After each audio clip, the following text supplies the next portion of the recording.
So is A is working.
Now I fixed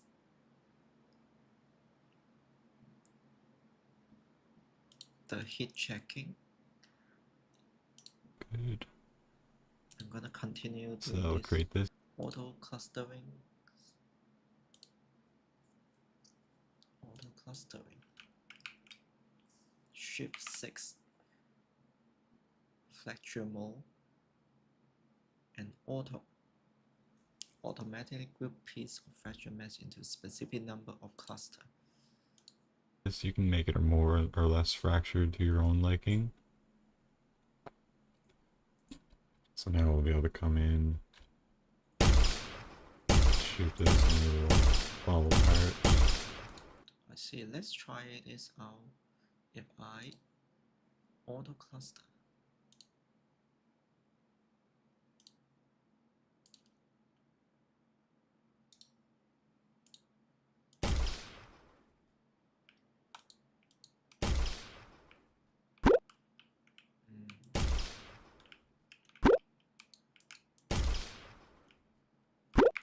I don't know.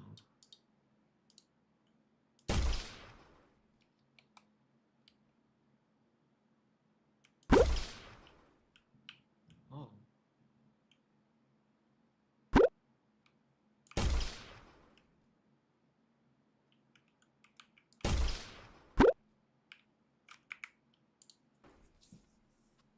I think we did.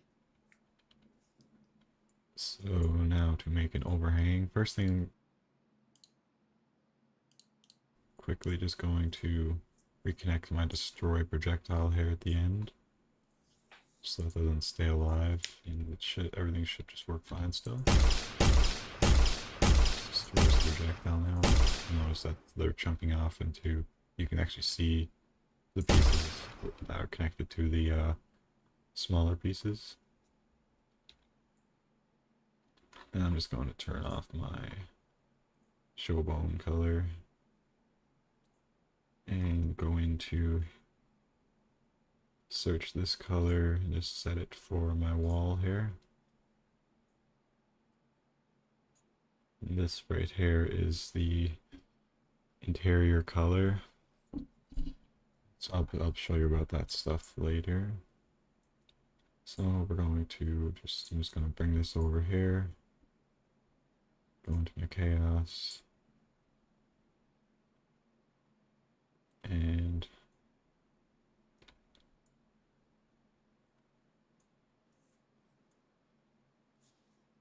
bring this into the world.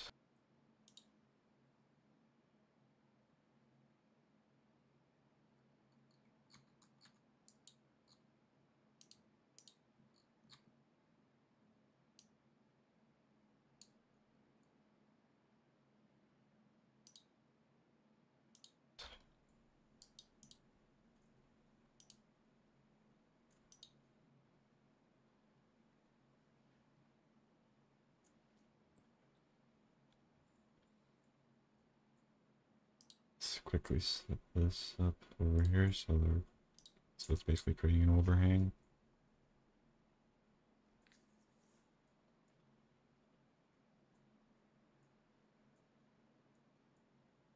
Seems like they want to snap together perfectly. that. And now we can grab some anchor fields. Probably want an anchor field. Just gonna move these closer so it's actually like in the wall, kind of. Probably gonna want an anchor field kind of right here like this, anchoring it to the wall. And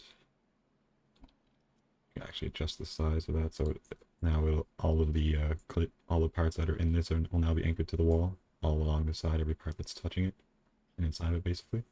You can select this wall,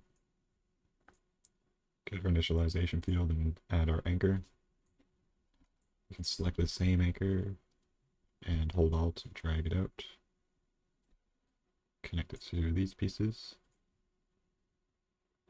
And we will anchor this here like that. Actually going to change that up a bit. So there's several anchor points.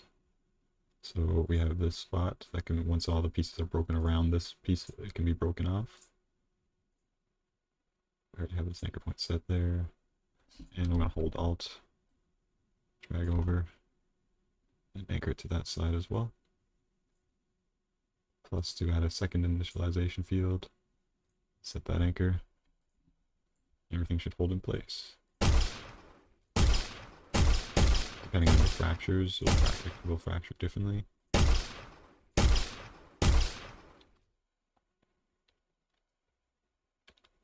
So that's right there, an overhanging ones that will fall down. You can also mess with if it's not breaking the way you want it to as it falls down. You can always adjust these damage thresholds. I like to usually turn them down.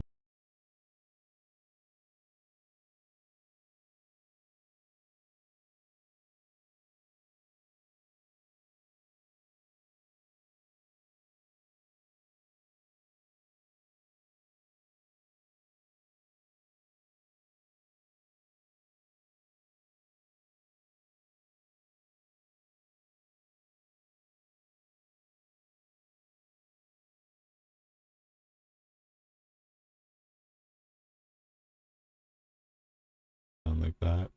Pick a 0 out of each of them. It didn't seem to look too great right there though. Yeah, it's always something you can mess around with depending on how you set up your projectile and everything like that. And I lost those. Clustering. Damage fields. Set those.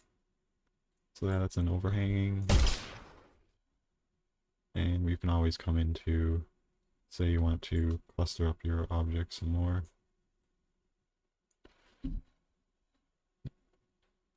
But I feel like mine doesn't have enough. Make sure you select your cube. Maybe there's an area on it that you want to cluster up more. You can select certain areas specifically. You can select different groupings. Depending on how you have your object grouped up, you can manually group up different areas. Just depends on how long you want to spend on that. And I'm just going to add a custom fracture.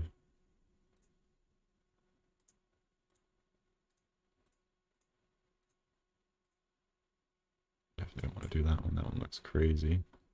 But uniform.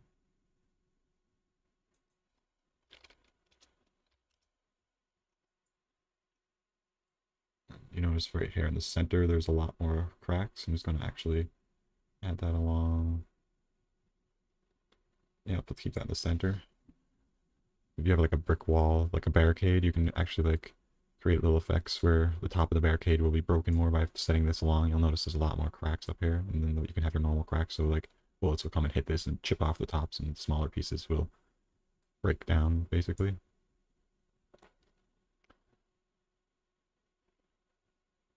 Just fracture that like that. Hope that's not too many. Should be fine. For testing purposes, it seems like it actually might be a lot. You might not want to have that many.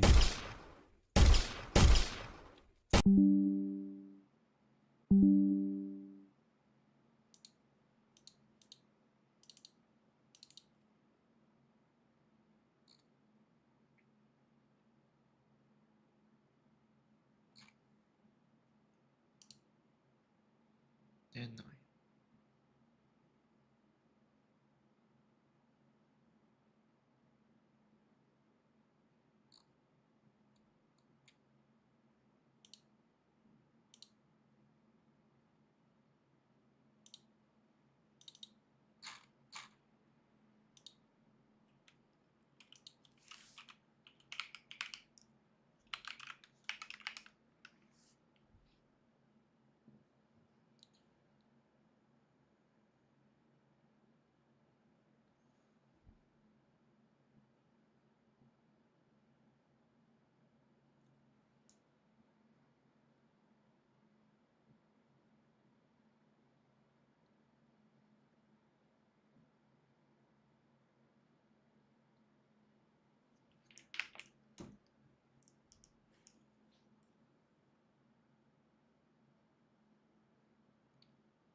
And now I'm just going to quickly show you how to set up an object where you can't destroy the full one. So you say you have a centerpiece that you want to not be destroyed in the object. So you just grab this, hold Alt, just drag up a second one like that.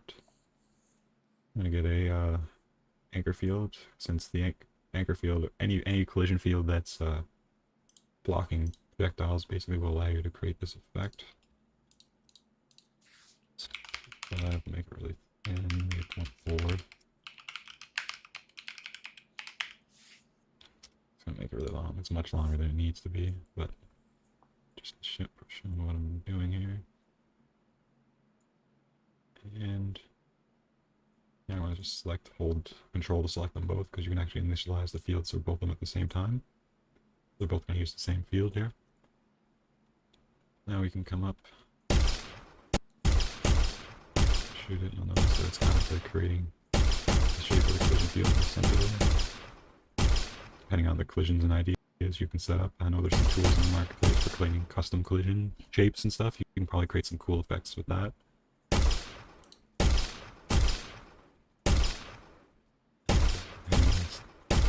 And if they were crushed up differently, then they would probably break up differently. One more quick thing I was going to look through is setting up the interior materials and exteriors. So if you select here, you'll notice you'll have 3 elements on the destructible mesh. You can actually just come in here, and I'm just going to duplicate this blue and make it green. Shapes and stuff, you can probably create some cool effects with that.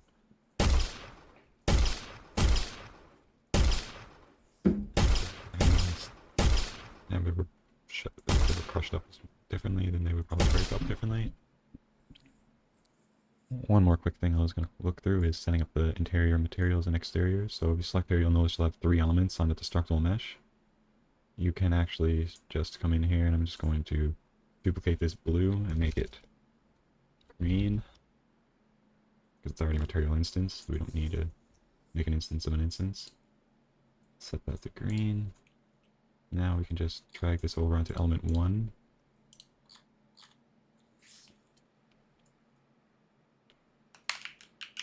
And that will add greens to the center of the element. So when you break them off, this will be good for like creating the broken up textures for the broken rocks on the inside of a rock or something like that. You have the textures for those. Different things like that. If I didn't set them, then it wouldn't color them.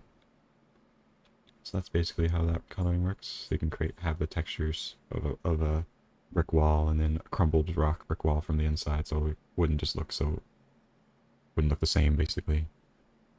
Give it some difference to the broken areas. And I noticed that this wall was exploding all at once. That's because it's not anchored. Just gonna quickly anchor that down here. 2 spots. So if I were to break off, I'll just show you with this one. Anchor that there. And go to select mode again, I guess. Play. And our anchor is right there. You can't see it, but if I would break everything off with that anchor, the wall should start moving. See? So we gotta like kind of plan how your anchors are. There's a few simple ways to do it. You want several little breakpoints, and you can create several anchors to connect. But I'm just normally for like houses or anything like that, you could just big walls or statues. You could always just anchor it like that, and it'll anchor it across the whole bottom of the mesh.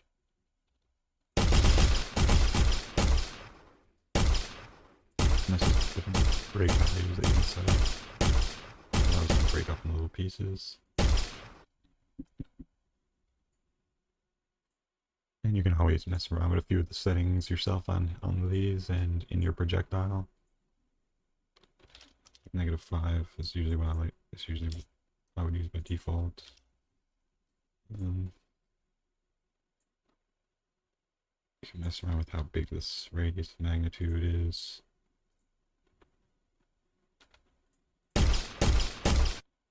And you can always adjust the damage.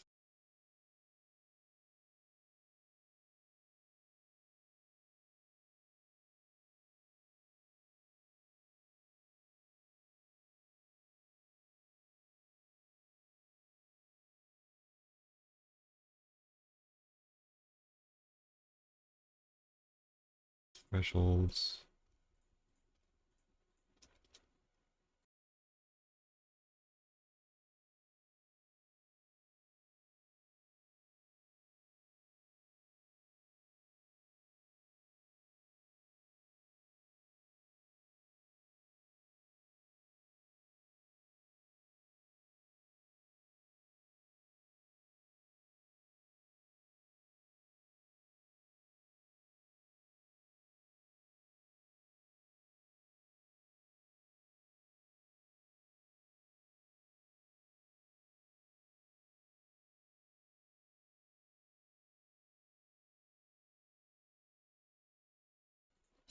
And different things will just give you different looks to your objects breaking up.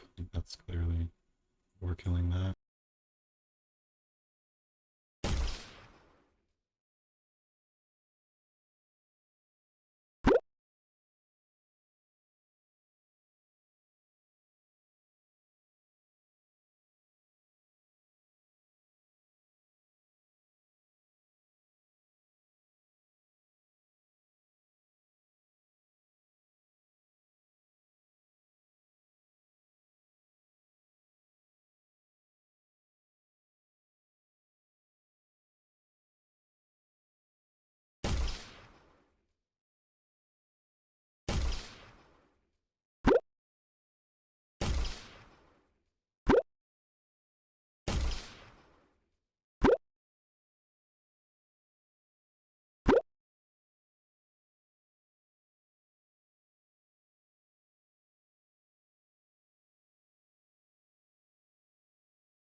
Yeah, you can see that as I'm adjusting things, they're changing, becoming more and less vertical, I guess. You can see like that one object broke off, and then it broke off into its separate little pieces as they hit the ground and explode.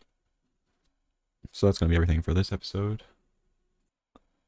If you found this video helpful and want to see more, don't forget to hit that like and subscribe button so you don't miss out on any new tutorial video uploads. If you have any questions, suggestions, or comments, feel free to leave those in the comment section below, or join my Discord server using the link in the description. Thanks, and I'll see you all in the next one.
nanite material.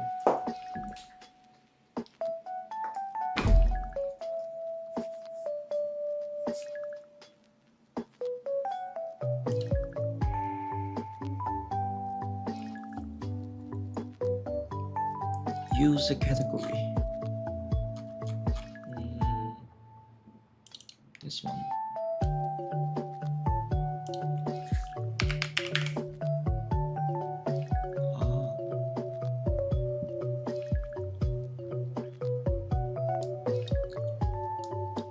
Solid.